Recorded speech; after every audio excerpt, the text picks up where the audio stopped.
तो question number 7 क्या दिया हुआ है, आइए देखते हैं और इसको सॉल्व करते हैं। तो मैंने आप यहाँ पर आकृति नहीं बनी थी, तो हमने ज़्यादा समय ना मतलब वेस्ट करते हुए आकृति पहले बना दी है, और आकृति के थ्रू आपको समझाएंगे तो और ज़्यादा समझ में आएगा। तो आकृति बिल्कुल ऐसी ही बनेगी। तो आइए देखते हैं क्वेश्चन नंबर 7 क्या कहता है। तो क्वेश्चन नंबर 7 कह रहा है, सिद्ध कीजिए कि एक वर्ग की किसी भुजा पर बनाए गए, मतलब एक ये हमारा वर्ग है, वर्ग कौन, PQRS, ओके, ये वर्ग है। वर्ग की किसी भुजा पर बनाए गए समबाहु त्रिभुज का क्षेत्रफल उसी वर्ग के एक वर्ग विकर्ण पर बनाए गए समबाहु त्रिभुज के क्षेत्रफल का आधा होता है। मतलब कि एक ये वर्ग है, ओके, PQRS, इसकी एक भुजा कौन सी, RQ, या फिर कोई भुजा इधर उधर चारों ओर बना सकते थे इसको। तो हम बताते हैं, हमने इधर साइड चूज किया पहले, ओके। तो हमने RQ एक भुजा इसके लिए वर्ग की, उस पर एक समबाहु त्रिभुज बनाया। अब समबाहु त्रिभुज क्या होते हैं, जिनकी सारी भुजाएं एक बराबर होते हैं। देखो, समद्विबाहु त्रिभुज और समबाहु त्रिभुज का हमने पहले अंतर बता चुके हैं बेसिक में, इसकी जो चैप्टर 6 है उसकी बेसिक में हमने बताया था कि समबाहु त्रिभुज और समद्विबाहु त्रिभुज में अंतर है। तो समबाहु मतलब समान जिनकी भुजाएं हों, और समद्विबाहु त्रिभुज मतलब समान जिनकी दो भुजाएं हों, ओके। तो यहाँ पर समबाहु त्रिभुज कहा गया, यानी कि इसकी जो भुजाएं होंगी टोटल क्या होंगी, बराबर होंगी। तो हमने वर्ग की भुजा क्या मान ली, A मान ली, तो ये भी A होगी, ये भी A, ये भी A होगी, ओके। इसी वर्ग के एक भुजा पर क्या समबाहु त्रिभुज बना है, ओके। तो अगर ये A था, समबाहु त्रिभुज की सभी भुजाएं बराबर होगी, और बिल्कुल इसी के नाप पर ये वाली भुजा नीचे एक होगी, चाहे इसको इधर पलट दो चाहे इसको इधर फिर से पलट दो, तो भुजा तो हमारी बराबर रहेगी ना। तो जब ये A है तो इसकी ये भी भुजा A होगी, ये भी भुजा A होगी, कि समबाहु है, ओके। और बताया गया है कि उसी वर्ग के एक विकर्ण पर, ये वाला वर्ग है, इसी वर्ग के एक विकर्ण पर है, ये विकर्ण हमारा है, ओके। ये विकर्ण पर क्या है, अभी सब बता देंगे कि √2a कहाँ से आया। विकर्ण पर बनाए गए समबाहु त्रिभुज के क्षेत्रफल का आधा होता है।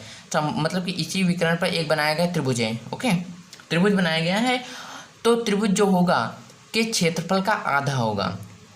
किसके क्षेत्रफल का आधा होगा, RQT का। किसका होगा, RQT का। तो RQT है, इसका जो होगा ये आधा होगा, मतलब इस वाले त्रिभुज का ये वाला त्रिभुज WPR ये होगा, आधा होगा। अच्छा, तो √2a ये कहाँ से, देखो इसकी भुजा हमने क्या कही, देखो समबाहु त्रिभुज ये भी है ना, ये भी त्रिभुज है। तो देखिए यहाँ पर हमने अगर एक भुजा ज्ञात हो जाए तो हम सारी भुजाएं निकाल सकते हैं, ओके। तो ये हमारी, ये देखो यहाँ से हम क्या लगा सकते हैं, ये वाला त्रिभुज एक हमारा है 90 डिग्री का। तो जब 90 डिग्री का त्रिभुज हो और हमें दो भुजाएं दी हो, तो तीसरी भुजा हम निकाल सकते हैं, कैसे, पाइथागोरस प्रमेय से। तो हमने पाइथागोरस प्रमेय का प्रयोग किया और कर्ण निकाला। तो क्या होता है सूत्र, कर्ण स्क्वायर बराबर लंब स्क्वायर पर आधार स्क्वायर। तो लंब क्या है, A है, आधार भी A है, A स्क्वायर तो बराबर 2a स्क्वायर हो गया, ओके। इधर क्या हो गया, कर्ण स्क्वायर, इधर अंडर चढ़ा तो हो गया √2a, ओके। तो वहाँ से ये निकल के आ गया। अब हमें ज्ञात क्या करना है, हमें ज्ञात करना है, सिद्ध करना है कि एरिया त्रिभुज RQT बराबर किसके, 1/2 एरिया त्रिभुज WPR। मतलब कि ये वाला त्रिभुज जो होगा ये वाला जो त्रिभुज होगा बड़ा वाला, इस त्रिभुज का आधा होगा वो, ओके। तो यहाँ पर जो जो चीज़ें दी हुई हैं उनको पहले लिख लेते हैं। तो ये बेसिक बातें हमने बता दी जिससे कि आपको अच्छी तरह से समझ में आ जाए। तो दिया क्या है, इसको लिखते हैं, दिया क्या है, माना, बड़ा क्वेश्चन नहीं है, आपको केवल दिख रहा है, कुछ बड़ा नहीं, बहुत ही इजी छोटा सा क्वेश्चन। माना जो PQRS क्या है, एक वर्ग है। हमने क्या मान लिया, इसको एक वर्ग मान लिया। तो इसका विकर्ण क्या होगा, इसका विकर्ण पाइथागोरस से हमने निकाल लिया, तो इसका विकर्ण होगा √2a होगा। इसके बाद हम क्या करें, RQT हमें और क्या दिया, RQT और जो हमारा ये WPR एक भी WPR समबाहु क्या है, WPR समबाहु त्रिभुज हैं। तो इतनी बात हमें क्या है, दी हुई है। सिद्ध क्या करना है, तो सिद्ध हमें करना है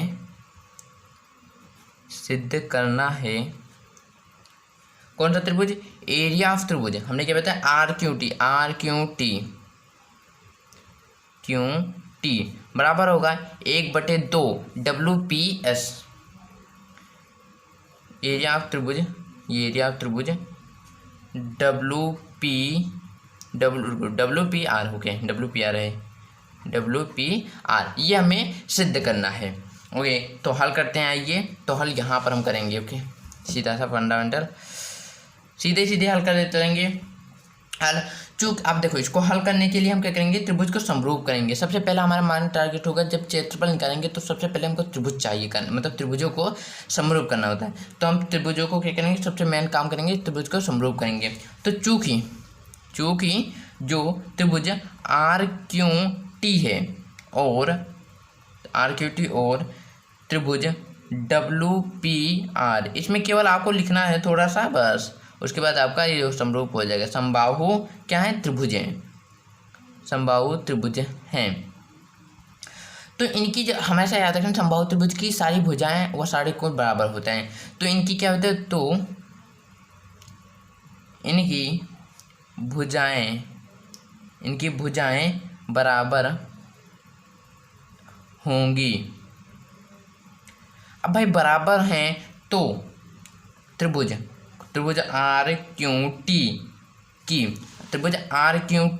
की प्रत्येक भुजा ए है, RQT की क्या है, प्रत्येक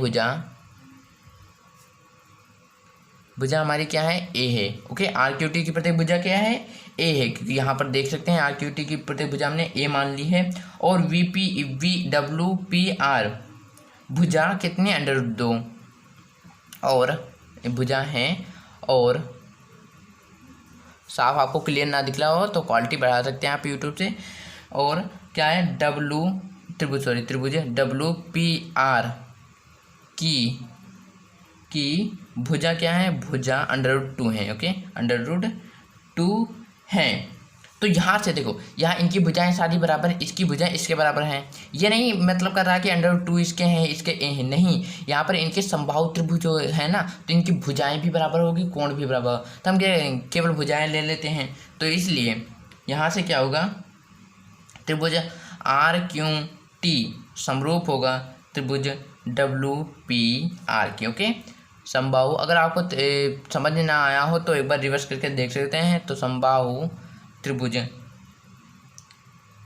के समबाहु त्रिभुज समरूप, ओके, सीधे लिख देना आपको, समबाहु त्रिभुज समरूप होता है, समबाहु त्रिभुज समरूप होते हैं। ये शायद आपको थोड़ा सा मतलब क्या करना है, आपको इस प्रकार से याद नहीं करना है, क्योंकि समझना है कि समबाहु जितने भी त्रिभुज होंगे, अगर 2 त्रिभुज समबाहु बता दे तो सीधे आप कह सकते हैं कि समबाहु त्रिभुज हैं, अतः इनकी भुजाएं जो होंगी आपस में बराबर होंगी। तो त्रिभुज RQT समरूप होगा त्रिभुज WPR। इतना हम तो बड़ा करने के लिए, आपको बिल्कुल विस्तार समझाने के लिए बता दिया है। तो आप सीधे क्या लिख सकते हैं कि त्रिभुज, चूँकि जो त्रिभुज है समबाहु, दोनों त्रिभुज समबाहु हैं, तो यानी कि इनकी जो कोण और जो इनके भुजाएं होंगी वो आपस में बराबर होंगी। इसलिए सीधे ही आप कह सकते हैं कि त्रिभुज RQT समरूप है त्रिभुज WPR के। अब जब यहाँ पर ये समरूप होंगे तो इनका हमें एरिया भी निकाल सकते हैं। तो एरिया ऑफ त्रिभुज कौन सा, एरिया ऑफ त्रिभुज PQT बटे एरिया ऑफ त्रिभुज WPR बराबर क्या हो जाएगा, PQ बटे WP का होल स्क्वायर बराबर QT बटे PR का होल स्क्वायर बराबर क्या हो जाएगा, PT बटे WR। कुछ लोगों को नहीं पता होगा किस प्रकार से निकालते हैं। तो पहले हम क्या कहेंगे, 2 चलेंगे, 2 अच्छे नीचे के 2 अच्छे लेंगे इस प्रकार से, फिर यहाँ से फिर 2 अच्छे लेंगे QT बटे यहाँ से PR, फिर क्या कहेंगे बीच वाले अच्छे को छोड़ देंगे तो PT हो जाएगा, PT और WR। ओके, इसके बाद ये हमारे बराबर गए। तो इनकी कोई भी क्या है, अब क्या करेंगे, रीजन देना हो तो आप दे सकते हैं इसमें, नहीं तो क्योंकि समरूप हो चुके हैं तो रीजन दें या ना।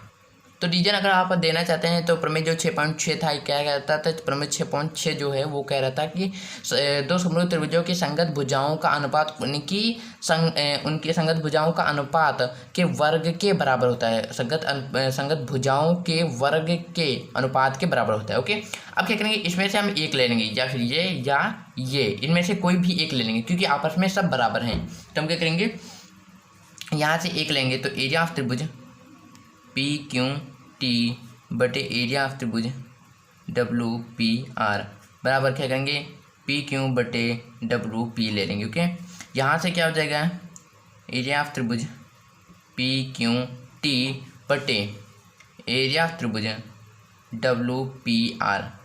अब यहाँ पर PQ, तो PQ की जगह पर क्या लिख सकते हैं, यहाँ पर देखते हैं P और Q, PQ की जगह पर A लिख सकते हैं, तो WP की जगह पर क्या लिख सकते हैं √2A लिख सकते हैं।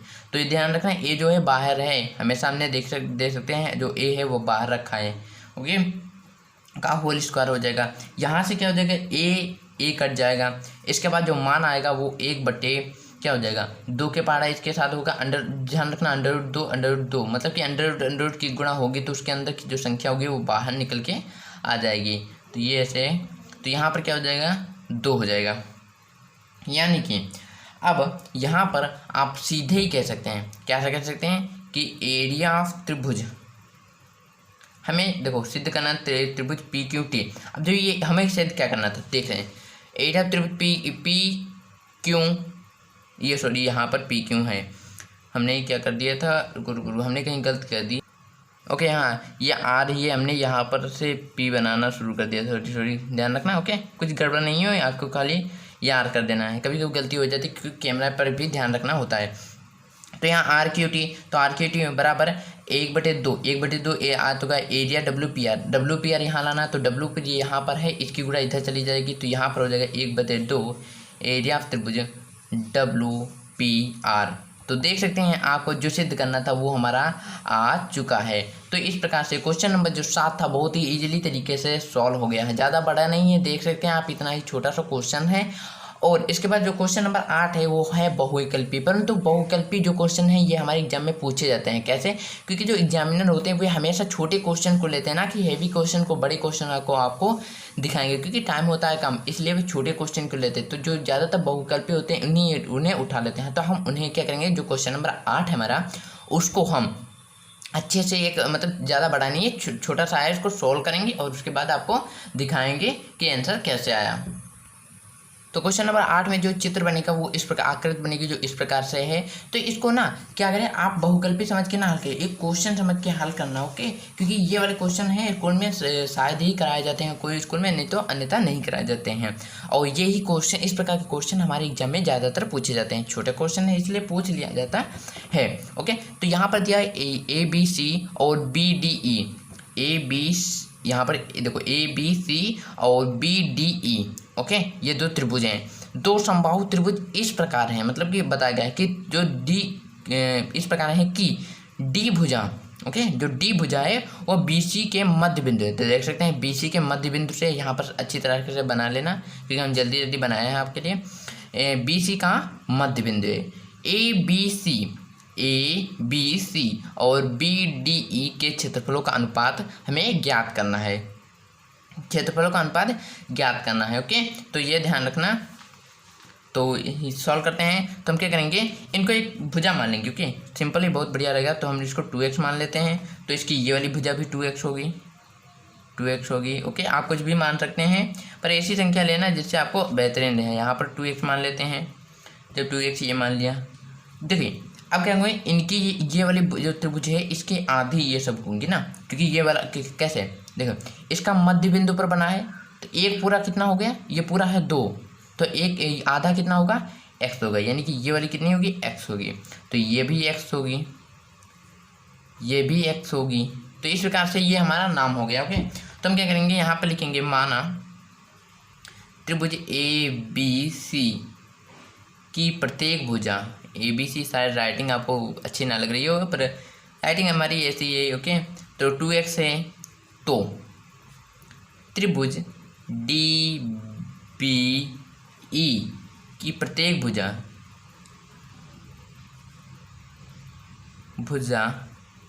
x होगी। ओके, प्रत्येक भुजा क्या होगी, x होगी। तो सिंपली कह सकते हैं, क्योंकि इसकी ये वाली पूरी क्या है, 2x है और इसकी आधी x है। ओके, और तो आपको ऐसी संख्या लेनी हमेशा ध्यान रखना। अगर मान लीजिए एक आप यहाँ पर x क्यों लेते तो 1/2 करना होता है, जिससे आपको कैलकुलेशन करने में थोड़ी सी दिक्कत होती है। तो हमने 2 लिया तो इसका 1 हो गया, तो सिंपल सा कोई कैलकुलेशन ज़्यादा नहीं करना पड़ेगा। या फिर आप कहते हैं 4 यहाँ पर लेते हैं, ये वाली 4x तो इसका 2x कर देते हो। ओके, ऐसी संख्या लेनी है। तो त्रिभुज ए बी सी समरूप होंगे त्रिभुज डी बी ई। ये क्यों है? क्योंकि ये समबाहु त्रिभुज है। हमने क्या बताया था कि समबाहु त्रिभुज की सारी भुजाएं बराबर होती हैं। त्रिभुज ये नहीं है कि इसका x है इसका 2x, नहीं, इनकी भुजाएं बराबर होती है। ओके, समरूप अगर समांग बोलता तो हमें निकालना पड़ता कि ये 2x ये है तो 2x ये होने, परंतु समरूप में ऐसा नहीं होता है। इसमें आकृति एक जैसी होनी चाहिए। तो समबाहु त्रिभुज की भुजाएं, ओके, इसके कारण हुआ है। तो यहाँ से एरिया हम निकाल सकते हैं। एरिया ऑफ त्रिभुज ए बी सी बटे एरिया ऑफ त्रिभुज डी बी ई बराबर क्या हो जाएगा? यहाँ पर हो जाएगा ए बी बटे डी बी का होल स्क्वायर बराबर ये हो जाएगा बी सी बटे बी ई का होल स्क्वायर बराबर यहाँ पर हो जाएगा ए सी बटे डी ई। अब इसमें से क्या करेंगे? एक भुजा लेंगे क्योंकि सभी भुजाएं बराबर हैं। तो यहाँ से एरिया ऑफ त्रिभुज क्या हो जाएगा? त्रिभुज ए बी सी बटे एरिया ऑफ त्रिभुज डी बी ई। ओके, यहाँ पर से एक भुजा हम क्या कर लेंगे? एक भुजा लेंगे तो ए बी बटे डी बी ले आया। तो ए बी का मान कितना है? तो ए बी का मान है 2x बटे डी बी का मान कितना है? तो डी और बी का मान है x का होल स्क्वायर। एक्स कट जाएंगे, यानी कि यहाँ पर क्या बता है? 4/1 बचा। तो यानी इनका अनुपात क्या आ गया? इनका अनुपात हमारा निकल के आ गया 4:1। और जो आपके ऑप्शन नंबर जो हमारा है उसमें जो 4:1 है वही हमारा आंसर है। तो जो तीसरा सी नंबर है हमारा, सी नंबर कोई क्या पता कोई में डी नंबर दिया हो, पर जो 4:1 है वो हमारा सही है। इसके बाद क्वेश्चन नंबर 9 है, उसको भी सॉल्व करते हैं। आइए क्वेश्चन नंबर 9 जो क्वेश्चन है उसको सॉल्व करते हैं। तो बहुत ही इजी क्वेश्चन है। इसमें क्या कहा गया कि दो समरूप त्रिभुजों की भुजाएं 4:9 है, इनकी उनकी भुजाओं का अनुपात जो है 4:9 है के अनुपात में है। इन त्रिभुजों के क्षेत्रफलों का अनुपात ज्ञात कीजिए। तो आपको कुछ नहीं करना, एक लाइन आपको लिखनी है और बस आंसर हो गया। तो आपको प्रमेय जो आपको पता होगा प्रमेय 6.6, उसमें क्या कहा गया था कि हम यहाँ पर लिखेंगे हम जानते हैं, क्या जानते हैं? हम जानते हैं कि समरूप त्रिभुजों की, यहाँ पर शॉर्टकट में त्रिभुज में समरूप त्रिभुजों की, ओके, समरूप त्रिभुजों की क्षेत्रफल का अनुपात उनकी संगत भुजाओं के पूरी, वही आपको प्रमेय 6 पॉइंट लिखने हैं। भुजाओं के अनुपात के वर्ग की क्या होती? बराबर होती है। वर्ग के बराबर, हाँ, होती है।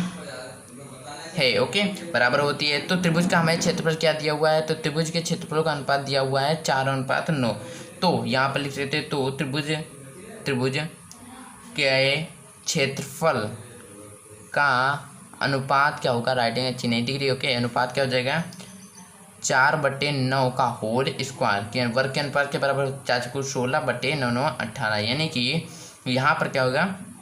9 दूनी 18 होता है। ओके, सॉरी 9 9 81, ये होगा, सही बोला था। ओके, तो यहाँ पर जो अनुपात निकल गया 16:81। तो इस क्वेश्चन का, यानी कि क्वेश्चन नंबर जो 9 है, आखिरी क्वेश्चन है इस प्रश्नावली का, उसका आंसर जो है 16:81 है। ओके, इसके बाद नेक्स्ट वीडियो में आपको प्रमेय 6 पॉइंट जो हमारी है, प्रमेय 6.7 और प्रमेय 6.8 की वीडियो तथा एग्जाम्पल की वीडियो मिलेगी। क्योंकि एग्जाम्पल हमारे क्वेश्चन में जो हमारी होती है एग्जाम, उसमें पूछा जाता है, तथा प्रमेय भी हमारी, यानी कि प्रमेय यानी थ्योरम जो होती है वो भी पूछे जाते हैं। ओके, तो उसमें हम बता देते हैं किस प्रकार से क्वेश्चन को सॉल्व किया जाता है। तो नेक्स्ट वीडियो पाने के लिए हमारे चैनल को सब्सक्राइब जरूर कर लेना।